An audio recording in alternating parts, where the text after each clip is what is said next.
तो ये soul journey का कंसेप्ट है कि आत्मा अनंत समय से अस्तित्व में है। मान लीजिए इस ब्रह्मांड की जो आत्मा है उनका आयुष्य है ब्रह्मा का जब 100 साल पूरा हो जाता है तो सृष्टि खत्म हो जाती है और नई सृष्टि बनती है, तो उनकी आत्मा का आयु इतना है। अब जो महाशिव से आत्माएं बन के आई है उनका आयुष्य है महाशिव का उनका समय, महाब्रह्मा का जो समय है उनकी आयु है। ऐसे जो परम महाशिव है, परम महाशिव जो मल्टीवर्स के मालिक है, वहाँ से जो आत्माएं आई है उनकी आयु बहुत ज़्यादा है। तो जब इस ब्रह्मांड समाप्त हो जाता है हमारा सोलर सिस्टम, तो वो आत्माएं पहले ही निकल जाती है, वो दूसरे ब्रह्मांड में चली जाती है। और जब वो वहाँ भी खत्म होने वाला है तो वहाँ से भी निकल जाती है। जैसे बोलते हैं कि जब कल प्रलय अर्थ प्रलय होता है तो 3 लोग खत्म हो जाते हैं, भूलोक, भूवरलोक और स्वलोक।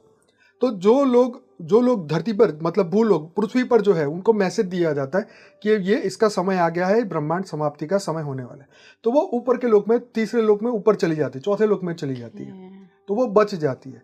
और जो लोग नहीं जा पाते उनको काल अग्नि जो है समाप्त कर देती है। तो ये काल अग्नि जो है समय समय पर शिव, महाशिव, परम महाशिव अपने ब्रह्मांड में डालते हैं और इस ब्रह्मांड को खत्म करते हैं। जैसे हमें लगता है कि हमारा कुल ही खत्म हो गया, चलो इसी को खत्म कर दो। क्यों? जिसने क्रिएटर है वो ही नक्की करता है। जैसे हम न्यूज़ में देखते हैं कि एक बाप ने 2 बच्चों को मार दिया और खुद भी मर गया। क्यों?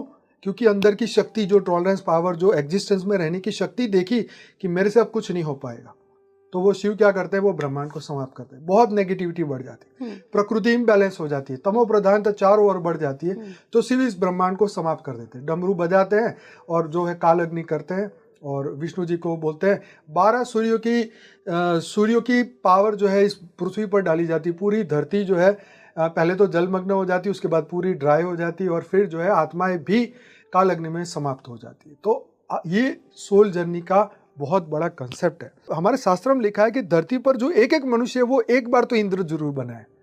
सोचिए। अच्छा। हाँ, आप सोचिए कि जब तुम इतनी दिव्य आत्मा हो तो फिर तुम क्यों अपने अस्तित्व को गधे जैसा मान रहे हो या जानवर जैसा मान रहे हो? क्यों अपने आप को 84 लाख योनि का जीव मानते हो? तुम दिव्य हो भाई। तुम्हारे लिए तो शास्त्रों में लिखा कि अहम ब्रह्मास्मि शिवोहम सर्वोहम, हम सब शिव है। भगवान ने तुम्हें इतना ऊंचा बनाया, क्यों अपने आप को नीचा देख रहे हो?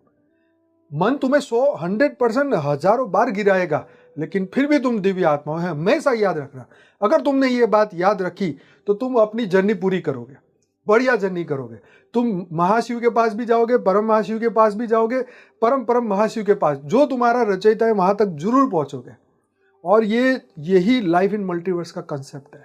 अच्छा, जो हम यहाँ पे अभी डिस्कशन कर रहे हैं, यहाँ पर जो इतनी पृथ्वी, इस लोक पर, जो पृथ्वी लोक पर, इस यूनिवर्स की